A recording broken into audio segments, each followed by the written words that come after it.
Bonjour, chers amis, à cette émission de Foi et Télévision chrétienne. Il me fait plaisir de vous accueillir aujourd'hui, en ce jour très important, ce jour de pèlerinage des rois mages. Notre conférencier aujourd'hui nous présente la troisième tranche de son enseignement. « Venez à moi, vous tous qui peinez sur le poids du fardeau, et je vous procurerai le repos. » Accueillons chaleureusement notre conférencier, l'abbé Olivier Ngouté.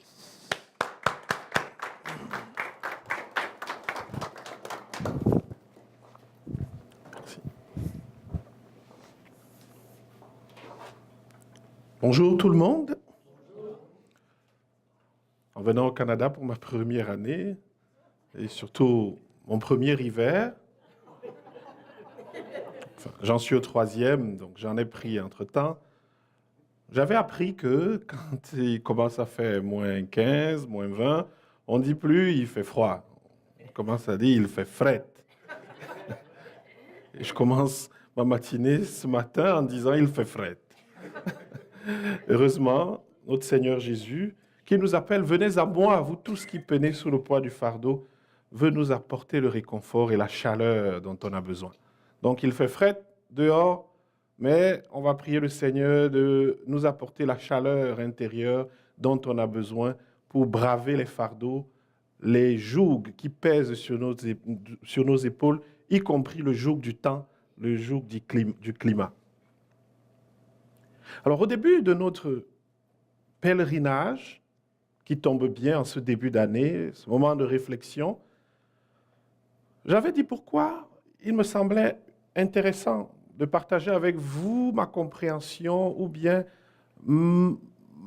l'expérience que je vis avec le Seigneur à partir de cet extrait de l'Évangile selon saint Matthieu au chapitre 11, verset 28. « Venez à moi, vous tous qui peinez sous le poids du fardeau, et je vous procurerai le repos. » Et je disais que je trouve ce texte fondamental, ces paroles de Jésus, assez intéressantes et pertinentes, parce que dans ces mots, Jésus, dans son temps, opérait une révolution quant à la compréhension de c'est quoi la vie religieuse, c'est quoi la vie spirituelle.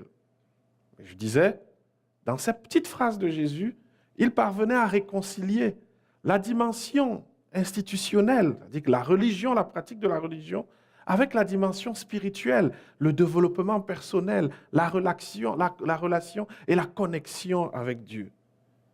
Et j'ai partagé l'expérience de mon petit frère, et qui est proche de chacune de la nôtre, des moments où on peut avoir des pertes de motivation et se dire, mais pourquoi donc? Où est-il donc ce Dieu qui dit, venez à moi, vous tous qui peinez sous le poids du fardeau? Ça nous arrive tous parfois de se dire, mais il est où le bon pasteur Jésus? Je le prie, je vais à l'Eucharistie, je fais la messe, je dis mon rosaire, j'ai observé les règles de la religion, mais où est-il?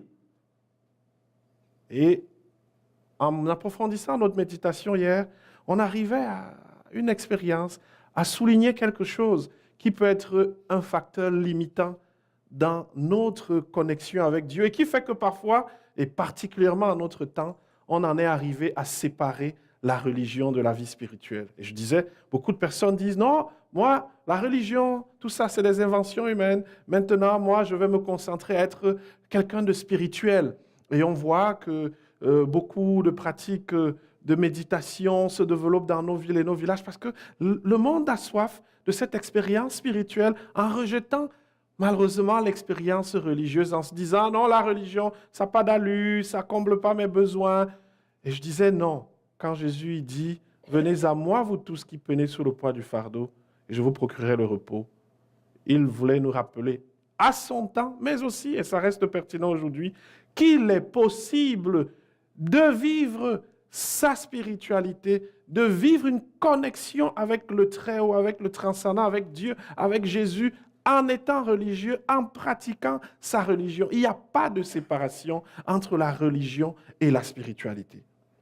Et le mot par lequel j'achevais hier, je disais, OK, le problème qui cristallise cela, c'est que malheureusement, et c'est cela qui fait notre démotivation parfois spirituellement, c'est que on connaît plein de commentaires sur Jésus, mais on ne l'a jamais rencontré soi-même.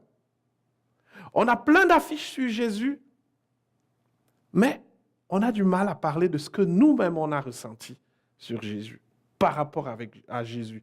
Ce qu'on a retenu de Jésus par nous-mêmes.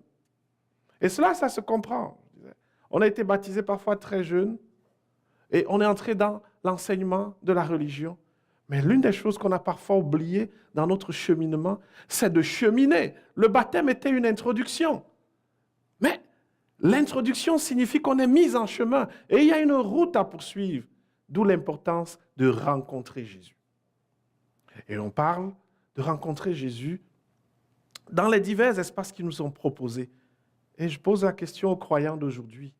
OK, tu es peut-être tanné des affaires de la foi. Tu es peut-être tanné des affaires de la religion. Mais cite-moi 5 versets de l'Évangile que tu as lus par toi-même. Cite-moi 5 paroles de Jésus qui ont percé ton cœur. Pas les commentaires que tu as vus affichés sur les rebords de voitures ou bien sur des portes. Pas des commentaires d'homélie, mais des découvertes personnelles que tu as faites avec Jésus par ta connexion en allant chercher par toi-même. Beaucoup de croyants, malheureusement, se contentent des comprimés de la parole de Dieu. Les comprimés de la parole de Dieu, c'est les 5 minutes de résumé, de méditation pendant l'homélie. Mais on s'entend bien, ça ne suffit pas pour découvrir Jésus. Les comprimés sur Jésus, ce sont ces petites paroles qui nous reviennent à l'esprit.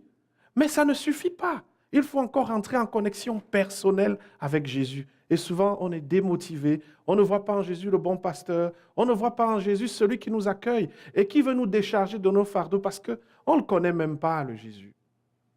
On ne le connaît très souvent pas.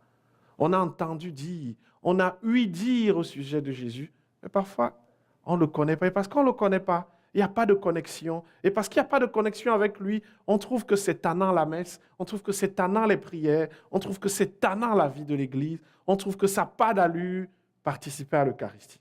Et donc, on ne s'arrêtait pas là-dessus, il est important de rencontrer Jésus. Rencontrer Jésus, c'est passer du Jésus des mots, du Jésus labial, au Jésus expérientiel qu'on a rencontré dans un événement, joyeux comme malheureux. Et ce n'est que parce qu'on l'a rencontré, qu'on a connecté avec lui, que l'on peut alors ressentir la pertinence et l'efficacité de ses paroles quand il dit « Venez à moi, vous tous qui peinez sous le poids du fardeau, et je vous procurerai le repos. » On ne peut pas aimer quelqu'un si on ne le connaît pas. Et je citais quelques paroles de l'hymne que l'on retrouve dans le 2e jeudi, au soir, de nos vêpres. Jésus qui m'a brûlé le cœur au carrefour des Écritures ne permet pas que leurs blessures en moi se ferment. Et à moi, chrétien, aujourd'hui, je pose la question, combien d'évangiles t'as lu par toi-même? Saint Irénée dit, si tu ne connais pas les Écritures, tu ne connais pas le Christ. Combien de pages d'évangile, combien de chapitres d'évangile j'ai lus par moi-même? Arrêtons de dire, oh Jésus, ça n'a pas d'allure, l'Église, ça n'a pas d'allure. On fait parfois plus de débats sur l'histoire de l'Église que sur ce que Jésus lui-même a dit. On discute parfois sur des commentaires au sujet de Jésus, sans entrer par soi-même dans le texte, dans les paroles de Jésus. Et on ne peut pas le rencontrer comme le bon pasteur, comme celui qui nous apaise. On ne saura même pas quoi lui confier parce qu'on ne l'a pas rencontré. Et c'est normal à ce moment-là qu'on soit démotivé, parce qu'on parle de quelqu'un dont on a entendu parler. Souvenons-nous l'histoire de Nathanaël. Ses frères lui disent, on a rencontré le Messie.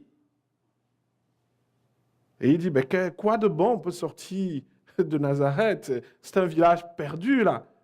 Il dit, mais non, viens voir. Et Jésus, quand il rencontre, Jésus lui dit, voici un fils d'Israël, il ne sait pas mentir. Il dit, bon sang, j'ai rencontré le Seigneur. Seigneur, c'est toi le Messie, c'est toi Jésus, c'est toi le Fils de Dieu. La rencontre est capitale. Si je veux que ma pratique de la religion devienne un cheminement spirituel, un cadre dans lequel je me développe spirituellement, j'ai besoin de rencontrer par moi-même Jésus. En d'autres termes, tout ce que je dis là signifie, on est baptisé, le verbe être, mais on devient croyant. Très souvent, on reste juste baptisé toute la vie et on oublie de devenir croyant. Le baptême était une introduction et il y a un chemin à faire. Et en ce début d'année, ce que je souhaite à tout croyant, c'est de tomber en amour avec Jésus. Le Jésus qu'on a reçu dans les commentaires, mais surtout le Jésus qu'on a découvert. Le Jésus qui nous a frappés. Le Jésus qui nous fait tomber de notre cheval, comme il a fait tomber Paul de son cheval sur le chemin de Damas. Le cheval étant nos suffisances, le cheval étant nos certitudes. Ce Jésus-là, il faut le rencontrer pour qu'il change nos vies et pour qu'il nous apaise de nos fardeaux, de nos jougs. Alors, quelle est la parole de Dieu que tu as déjà lue par toi-même? Arrête de dire, ça n'a pas d'allure l'Église. C'est quoi que tu as entendu de Jésus? C'est quoi que tu connais de Jésus? Qui ne connaît pas les Écritures ne connaît pas le Christ. Et en poursuivant notre partage ce matin, j'aimerais qu'on réfléchisse. C'est quoi qu'on peut confier à Jésus? De quoi est-ce qu'il veut nous soulager? Et je précise, on ne peut partager des affaires avec Jésus que si on l'a rencontré. Alors, c'est quoi? C'est de quoi qu'il peut nous soulager? C'est de quoi est-ce qu'on doit lui parler? En général, on fait une séparation. On se dit, Jésus, c'est spirituel, il appartient au monde de la prière, et il y a des affaires de terrien, on est sur terre, on a nos réalités. Donc, c'est deux affaires séparées. Mais Jésus, il est certain, Jésus est bien plus large que ça. Son domaine de compétence est plus vaste que ce que l'on s'imagine. Il est capable de nous donner bien plus que ce que nous nous imaginons. Il est capable d'entrer dans toutes les sphères de nos vies et changer ce qui est à changer. Beaucoup de gens résument Jésus et le gardent simplement dans la petite sphère du temps de la prière, du temps où on se dit non, il faut prier, il faut faire le signe de la croix. Et on oublie d'introduire Jésus dans tous les aspects de notre vie. Et c'est ça, Jésus. Si tu lui donnes le doigt, il ne s'occupera que du doigt. Parce qu'il ne force pas notre cœur. Si tu lui donnes la main, il entrera juste dans ta main. Il s'occupera juste de la main. Mais si tu lui ouvres toute ta vie, toute ton existence, eh bien, il entrera, il prendra place, il s'installera comme le roi de ta vie et il apportera l'encens, la myrrhe, l'or et tout ce qu'il faut pour embellir ta vie, à condition que tu lui ouvres la porte. Alors, faisons l'expérience d'ouvrir un peu la porte à Jésus. Et je dis toujours à mes amis qui ne sont pas croyants et qui veulent apporter une discussion sur Jésus, je dis toujours, Jésus, on ne discute pas sur lui. Jésus, on l'expérimente et après on en parle. Alors, mon frère, ma sœur, peut-être tu en es à développer toutes les théories théologiques et dogmatiques pour comprendre Jésus. Peut-être ce n'est pas la bonne perspective. Peut-être il faut l'essayer et ensuite tu diras ce que tu as ressenti. Jésus, c'est comme un hamburger. Tu le manges d'abord et puis tu dis comment ça goûte.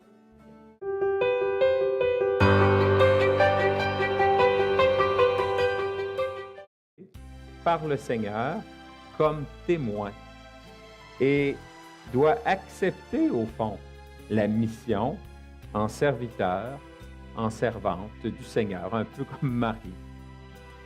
Dieu est celui qui, au fond de nous-mêmes, nous dit « Tu vaux plus que ce que tu crois être. Tu peux faire plus que ta faiblesse. Tu peux t'ouvrir aux autres plus que tu penses. »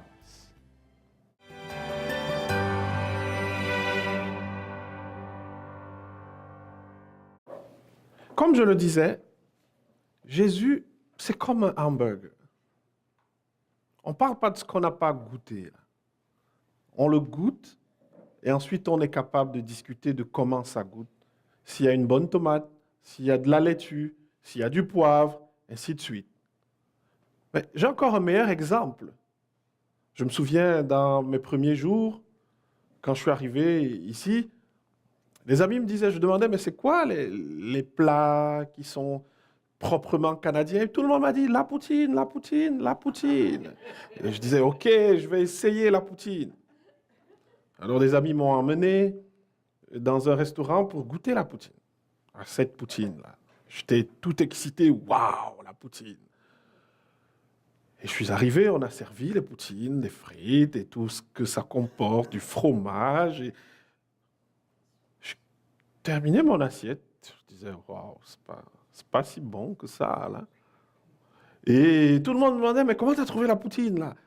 Tu étais très excité, mais je disais, oui, oui, ça goûte bien, ça goûte bien. Mais en fait, je me disais, oh, ça goûte pas bien, ça goûte pas bien. Et 2 jours après, j'ai eu le courage de m'ouvrir et dire à un des compagnons qui m'avait emmené goûter la poutine, je n'ai pas trouvé ça fameux, la poutine. Il m'a dit, bah, c'est parce que là où on est allé manger la poutine, ce n'était pas le meilleur endroit où on pouvait essayer la poutine, voyons. Prends ton mal en patience, on ira goûter à la poutine quelque part et je te promets, tu ne vas pas regretter. Et le jour tant entendu est arrivé et on a allé goûter à la poutine. Mon Dieu, que c'était bon. Première bouchée, là, j'en étais à commander une autre assiette. En disant, mais est-ce que je peux en avoir 2 comme ça, là? Tellement c'était bon.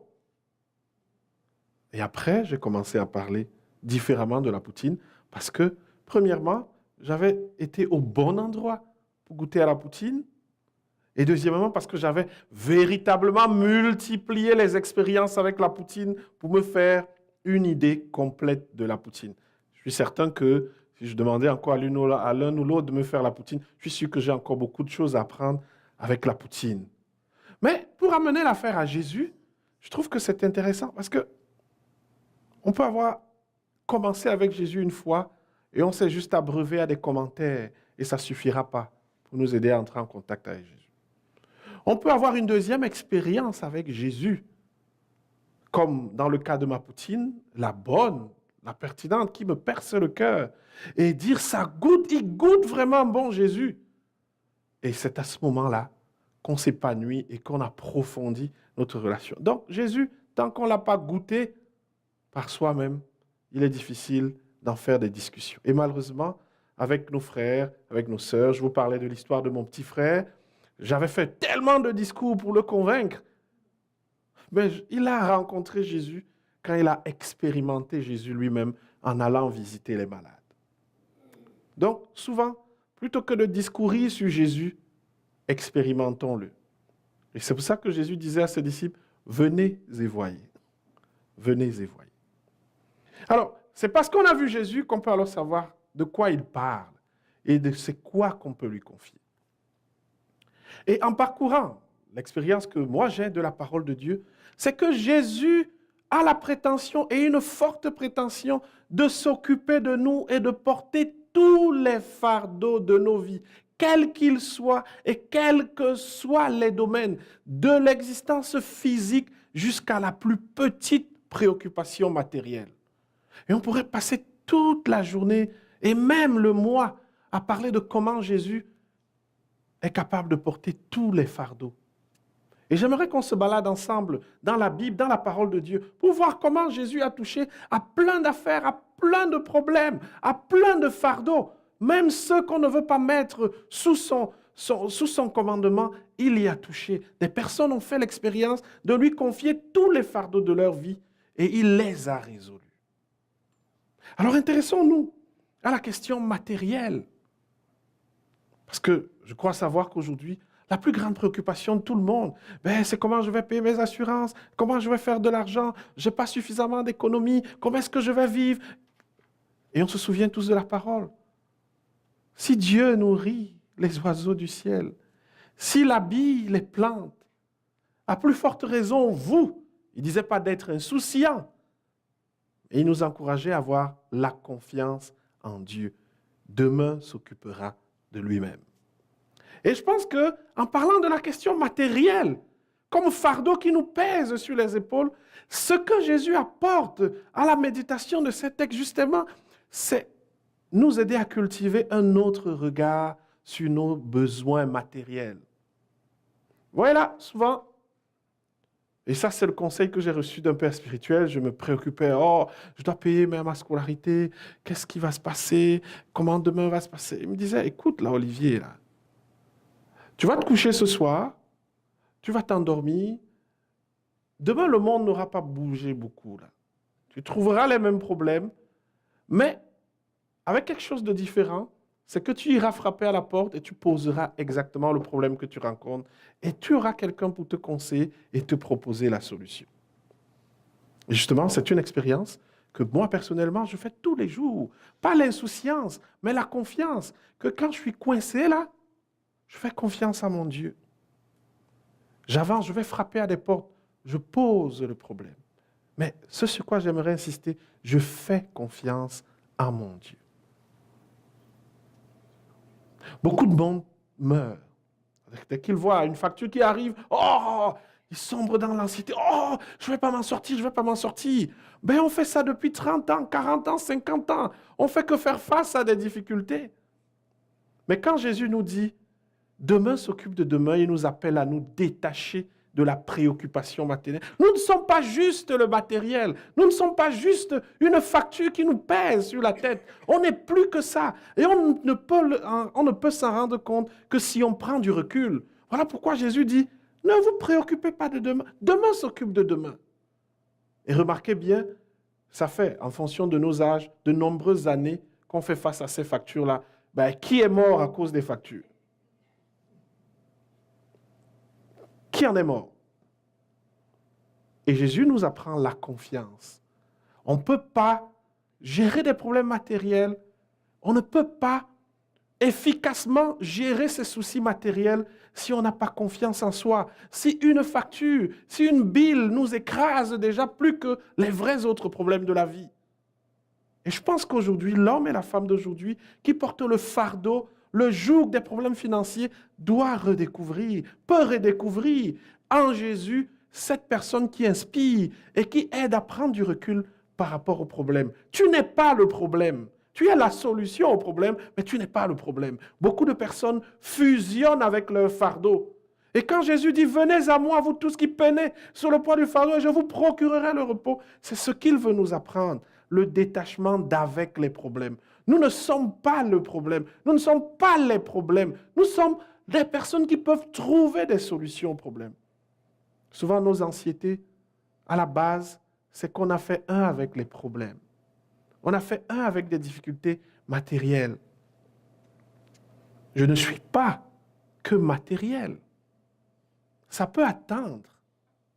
Ça peut se faire progressivement, avec des pertes, avec peut-être des réajustements. Mais ça peut se faire. Et c'est la sagesse que Jésus nous donne pour nous décharger de ces fardeaux, des fardeaux matériels. Et je sais que le monde qui m'écoute, il y en a beaucoup qui sont écrasés par des dettes, par des poids. Et ils se disent, je ne m'en sortirai pas. Au moment où je parle, je sais qu'il y a des personnes qui pensent à se donner la mort parce qu'ils se disent, c'est un fardeau trop lourd, je ne peux pas. Mais Jésus dit, faux, tu peux. Je t'ai donné mes mains, ma grâce te suffit. Je ne suis pas, tu n'es pas le problème, tu es la solution au problème. C'est toi qui penses, ce n'est pas les factures qui pensent à ta place. Et tant que tu ne te déconnectes pas de ces problèmes, tant que tu ne prends pas le recul, tu ne peux pas les solutionner à la manière de Jésus. Et je trouve ça pertinent pour l'homme et la femme de ce temps, qui a fusionné avec ces problèmes, qui se laisse envahir, habiter. Et je dirais, auparavant, on a parlé des démons, des mauvais esprits, mais je pense que le mauvais esprit de notre temps, c'est l'éternelle préoccupation, l'anxiété. Et ce démon-là, il réussit à nous faire croire que nous sommes un problème. Et Jésus nous dit, venez à moi, vous tous qui peinez sous le poids de ce fardeau financier, et je vais vous procurer le repos. Si Dieu s'occupe des oiseaux du ciel, s'il s'occupe des plantes, à plus forte raison, toi. Alors accepte d'ouvrir tes mains et de dire à Jésus, entre dans ma finance. J'ai toujours pensé si, j'ai toujours eu peur de ça. Donne-moi le courage pour affronter ça. Me dire, ok, je ne suis pas le problème. Tant que j'ai des mains, je vais pouvoir résoudre mes problèmes. Et je pense que sur le plan matériel, sur le plan financier, Jésus nous donne la preuve. Et je dis, on pourrait passer toute la journée à parler dans la Bible de ces personnes qui ont trouvé des solutions matérielles. Regardons la foule des 5000 femmes et hommes qui marchent et qui ont faim derrière Jésus. Ils le suivent. Et les apôtres disent, mais il faut les renvoyer. Qu'est-ce qu'on va faire d'eux? Et Jésus dit, combien de pain et de poissons vous avez? Le temps de Dieu, la providence, la place de la providence dans notre existence humaine. Trop de personnes s'enferment aujourd'hui dans le calendrier, dans le temps des hommes, et ne s'ouvrent pas à l'expérience du temps de Dieu.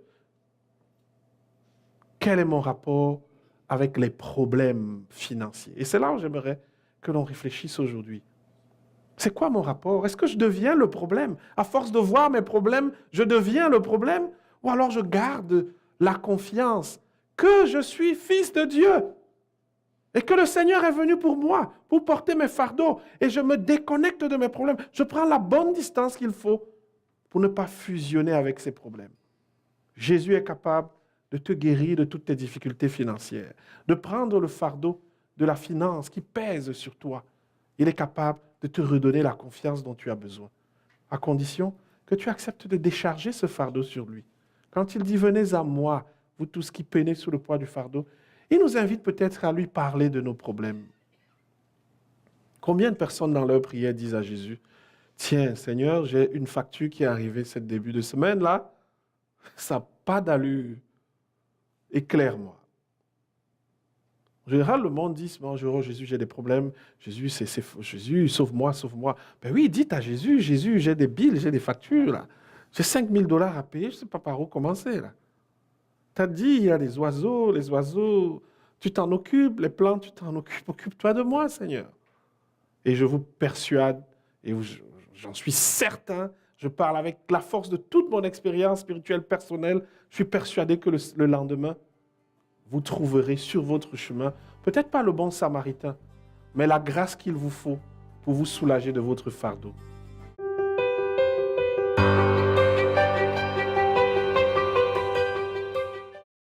La bénédiction de l'Alliance que nous avons reçue, c'est une bénédiction qui nous couvre et qui, tout le temps, nous empêche de devenir esclaves. La bénédiction de l'Alliance. Dieu commence par faire une promesse à Abraham. Abraham n'avait pas compris la promesse de Dieu. Alors il a voulu régler ses problèmes autrement. Et qu'est-ce qu'il a fait? Il est allé chercher une femme, une servante égyptienne.